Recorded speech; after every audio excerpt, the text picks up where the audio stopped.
Hello food lovers అందరికీ స్వాగతం. అందరు ఎలా ఉన్నారు? ఈరోజు మనం ఇంట్లోనే హెల్దీగా వెజ్ గోబీ ఎలా ప్రిపేర్ చేసుకోవాలో చూసేద్దాం రండి. గోబీకి కావాల్సిన ఇంగ్రీడియంట్స్ చూద్దాం. సో ఇక్కడ నేను ఒక చిన్న సైజ్ క్యాబేజ్ తీసుకున్నా, దానికి ఒక 4 క్యారెట్ కట్ చేసి ఇలా పెట్టుకున్నాను. సేమ్ క్వాంటిటీతో మైదా ఇంకా కార్న్ఫ్లోర్ తీసుకోవాలి. సో ఫస్ట్ మనము ఇవి రెండు కలిపి మిక్సీకి వేసుకోవాలి. ఎలా వేసుకోవాలో చూద్దాం. సో ఇప్పుడు నేను ఫస్ట్ క్యాబేజ్ కొంచెం హాఫ్ క్యాబేజ్ వేసుకున్నా, హాఫ్ క్యారెట్ వేసుకుంటున్నా. సో దీన్ని మనం ఇప్పుడు మిక్సీ పట్టుకుందాం.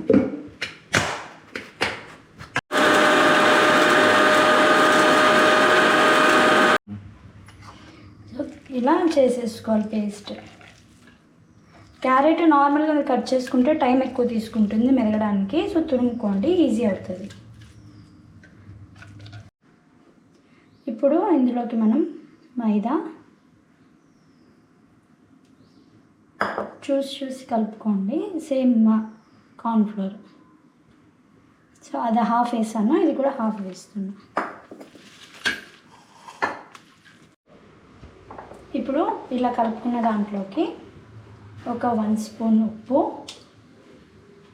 కారం మీకు తగినంత వేసుకోండి. నేను ఇక్కడ హాఫ్ స్పూన్ వేస్తున్నా. అల్లం వెల్లుల్లి పేస్ట్ కొంచెమే. తర్వాత ఇందులోకి కొంచెం కలర్ వేస్తున్నా.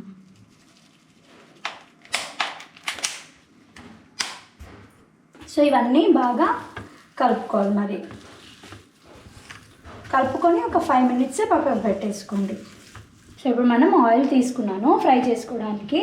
సో గోబీ ముందు కలిపి పెట్టుకున్నాం కదా, ఆ గోబీని కొంచెం చిన్న చిన్న ఉంటలుగా చేసి బాల్స్ డీప్ ఫ్రైగా వేయించుకోవాలి. ఇక నేను సిమ్లో వేయించుకుంటున్నా. హైలో పెట్టుకుంటే లోపల ఉడకదు, కుక్ అవ్వదు అనమాట. సో అందుకనే సిమ్లో పెట్టుకొని వేయించుకోండి.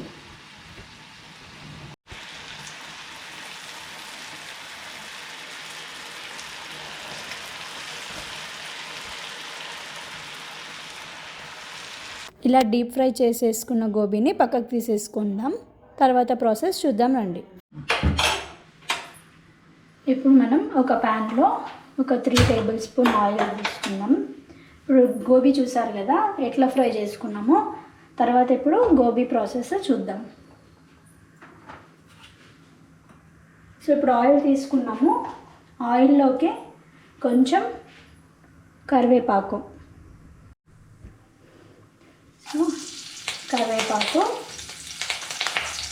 ఒక 1.5 ఆనియన్ కట్ చేసి పెట్టుకున్నాను, ఇంకా 3 పచ్చిమిర్చి ఇవి వేసేసుకుందాం.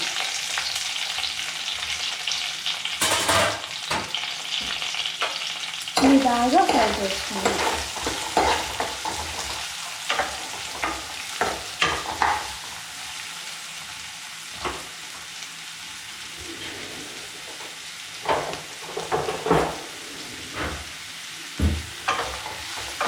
సో ఇక్కడ నేను గోబీ కలిపేటప్పుడు స్టార్టింగ్లో క్యాబేజీ వేసాను కదా, ఆ ప్లేస్లో నేను వాటర్ వేయలేదు. వాటర్ వేయకుండా మీరు ఇంకా పొటాటో ఉంటుంది కదా, పొటాటోని ఉడకబెట్టుకొని అది కూడా మిక్స్ చేసుకోవచ్చు ఇందులోకి. అది కూడా బాగుంటుంది టేస్ట్. అది మిక్స్ చేసుకోండి కావాలంటే. ఇప్పుడు కొంచెం ఇలా ఆనియన్స్ వేగిన తర్వాత అల్లం వెల్లుల్లి పేస్ట్ ఎక్కువ వేసుకోకూడదు, కొంచెం ఒక చిటికెడు అంతే, ఎందుకంటే చేదు వచ్చేస్తుంది.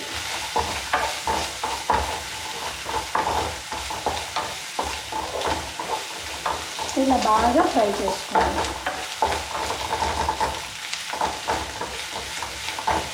ఇందులోకి మనం ఉప్పు గోబీలో వేసుకుంటాము, కానీ అది దీనికి పట్టదనమాట. సో అది సపరేట్, ఇది సపరేట్. సో 1 స్పూన్ ఉప్పు వేసుకుంటున్నా. ఇంకా కారం అందులో చెక్ చేసుకోండి. కారం ఉంటే ఓకే, లేదు అంటే దీంట్లోకి కొంచెం యాడ్ చేసుకోండి. ఒక హాఫ్ స్పూన్.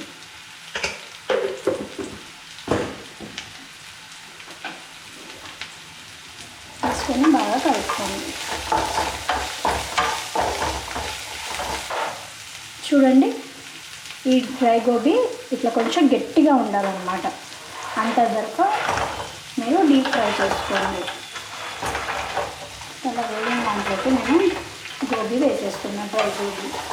ఈ డ్రై గోబీని మీరు కొంచెం చాట్ మసాలా ఇంకా చికెన్ లేదా గరం మసాలా వేసుకొని కూడా మెత్తగా తినచ్చు. ఇలా గోబీ చేసుకోకుండా ఫ్రై చేసిన వెంటనే గరం మసాలా ఇంకా చాట్ మసాలా పైన అలా చల్లుకొని తినచ్చు. అది కూడా చాలా టేస్టీగా ఉంటుంది.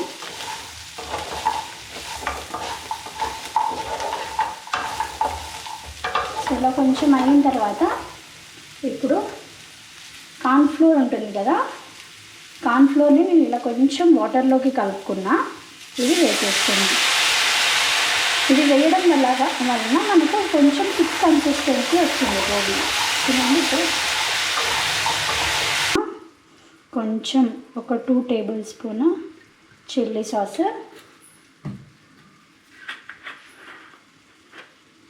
టమాటా సాస్ కూడా ఒక 2 టేబుల్ స్పూన్,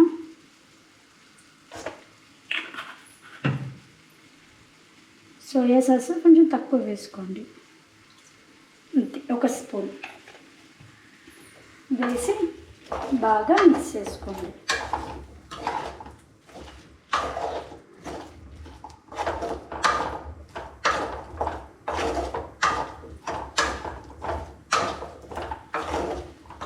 ఇలా మిక్స్ చేసుకున్నాక ఒక 5 మినిట్స్ ఇవి గోబీ అనేది కొంచెం మెత్తపడేంత వరకు మూత పెట్టేసుకొని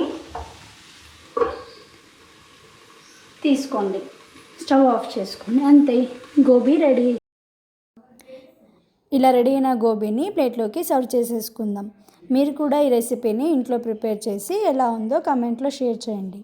please do like, share and subscribe.